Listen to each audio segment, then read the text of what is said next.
Parte 1. A desconstrução do mito e a conexão babilônica. Você já parou para olhar o topo da sua árvore de Natal hoje? Provavelmente tem uma estrela lá. Desde crianças, aprendemos que ela foi uma luz mágica, ou talvez um cometa que guiou 3 reis pelo deserto. Mas a Bíblia nunca disse que eram reis, e a ciência nunca encontrou esse cometa. Porém, isso não significa que seja uma invenção. A astronomia moderna confirma que o céu de Israel, entre os anos 3 e 2 a.C., contava uma história silenciosa e impressionante. O que os magos realmente viram não foi mágica, foi um alinhamento planetário de precisão absoluta, desenhado pelo próprio Criador. Hoje vamos desligar os mitos e olhar para o céu da história real. Para entender o que brilhou no céu, primeiro precisamos entender quem estava olhando para ele. O texto de Mateus capítulo 2 diz que vieram magos do Oriente. No grego original, a palavra é magoi. Eles não eram reis e muito menos feiticeiros de contos de fadas. Eles eram uma casta de sacerdotes astrônomos, cientistas de alto nível da região da Pártia e da Babilônia. Eles eram os conselheiros que faziam e derrubavam reis. Mas a grande pergunta que poucos fazem é por que sacerdotes pagãos da Babilônia estariam procurando por um rei judeu? Como eles sabiam que aquele nascimento mudaria a história? A resposta está em um nome que você conhece bem: Daniel. 600 anos antes do nascimento de Jesus, o profeta Daniel foi levado cativo para a Babilônia. Por causa de sua sabedoria dada por Deus, Daniel foi promovido. O livro de Daniel, capítulo 2, versículo 48, diz que o rei Nabucodonosor o nomeou chefe supremo de todos os sábios da Babilônia. Ou seja, Daniel foi o mestre dessa ordem de astrônomos. Daniel deixou para eles não apenas a ciência, mas as profecias. Ele escreveu a profecia das 70 semanas, que dava uma contagem regressiva para a chegada do Messias. Esses estudos foram passados de geração em geração dentro da ordem dos magos. Eles não estavam adivinhando, eles estavam contando o tempo. Eles tinham um mapa deixado por Daniel e sabiam que quando o céu mostrasse o sinal, o grande rei de Daniel teria chegado. Parte 2. O alinhamento planetário e a assinatura nos céus. Sabendo agora que eles eram estudiosos das profecias de Daniel, o que exatamente eles viram?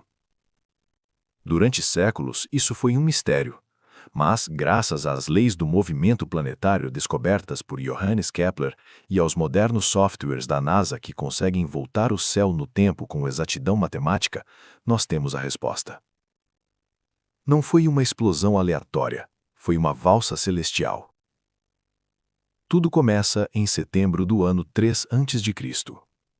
Coincidentemente ou providencialmente, durante o Ano Novo Judaico, a festa de Rosh Hashanah.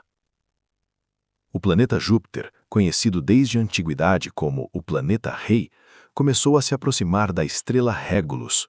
O nome Régulus vem do latim e significa pequeno rei ou príncipe. E onde fica essa estrela? Ela é o coração da constelação de Leão.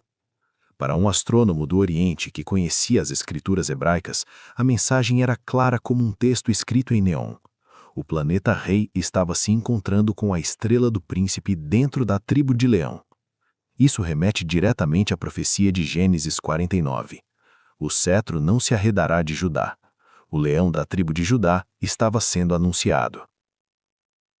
Mas não parou por aí. O movimento dos planetas fez com que Júpiter passasse por Régulus não apenas uma, mas 3 vezes, num movimento de vai e vem, chamado de movimento retrógrado. Parecia uma coroação. O rei estava sendo coroado nos céus. O nascimento havia acontecido. Foi esse conjunto de alinhamentos raríssimos que fez com que aqueles homens sábios, a mais de 1.500 quilômetros de distância, preparassem suas caravanas. Eles sabiam que a profecia de Daniel havia se cumprido. Parte 3. A ciência não anula a Bíblia. Muitos imaginam que os magos chegaram na manjedoura na noite do nascimento, mas a Bíblia e a astronomia indicam uma linha do tempo diferente. A viagem da Babilônia até a Judéia levaria meses. Mateus diz que a estrela ia adiante deles até que, chegando, parou sobre onde estava o menino. Isso soa impossível para uma estrela comum, certo? Mas na astronomia existe um fenômeno exato para isso. Como a Terra gira ao redor do Sol mais rápido que Júpiter, em certos momentos, quando a Terra ultrapassa Júpiter na órbita, o planeta parece frear no céu, parar completamente e começar a andar para trás. Isso é chamado de movimento retrógrado. Os softwares de astronomia mostram que no final do ano 2 a.C., Júpiter entrou exatamente neste estado estacionário. Se você estivesse em Jerusalém naquela época, olhando para o sul, exatamente na direção da pequena vila de Belém, veria o planeta Rei parado no céu.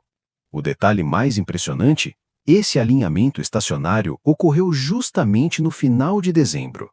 Isso sugere que a data de 25 de dezembro, que hoje usamos para celebrar o Natal, pode não marcar o nascimento na manjedoura, mas sim o momento da visita dos magos e a revelação do Messias aos gentios. Foi nesse momento que eles chegaram.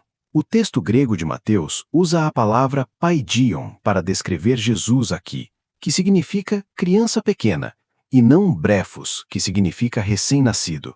Eles encontraram Jesus já numa casa, e a oferta de ouro, incenso e mirra foi o que provavelmente financiou a fuga da família para o Egito logo depois. Tudo isso nos mostra a profundidade do plano divino. Deus não precisou criar uma luz mágica de última hora. Desde a criação, quando ele estabeleceu as órbitas dos planetas, esse alinhamento já estava agendado para guiar aqueles homens. Ele usou a gravidade e a mecânica celeste para anunciar o seu filho. A ciência não anula a Bíblia. Quando estudada a fundo, ela revela a grandiosidade do autor. Os céus declararam a glória de Deus, e os sábios entenderam. A pergunta que fica hoje é: os sinais continuam aí? Nós estamos também buscando o rei, ou estamos ocupados demais ignorando os sinais?